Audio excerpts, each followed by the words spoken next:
বান্দৰ আৰু শিয়াল। এটা শিয়াল আৰু এটা বান্দৰৰে মিতিৰ পাতি মানুহৰ পৰা বিয়াৰ দৈ গাখীৰ, কল কুঁহিয়াৰৰ ভাৰ ভয় খুৱাই কাহিনীলে। বান্দৰে সকলো বস্তু লৈ গছৰ ওপৰত উঠিল।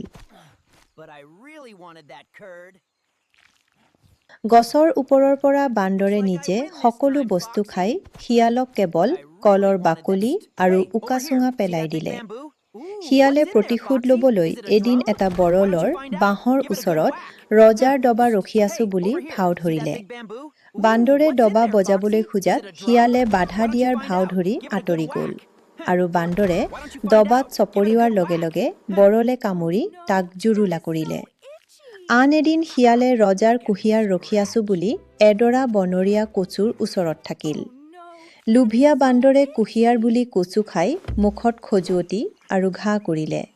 শেষত শিয়ালে এখন পুৰণি মকৰা জাল লগা নাদৰ ওচৰত বহি ৰজাৰ দোলা ৰখাৰ ভাও জুৰিলে। বান্দৰে ৰজাৰ দোলাত উঠাৰ লোভ সামৰিব নোৱাৰি নাদত জঁপিয়াই পৰিল আৰু তাৰ মৃত্যু ঘটিল। শিক্ষা: লোভ আৰু অসততাই শেষত নিজৰে ক্ষতি কৰে।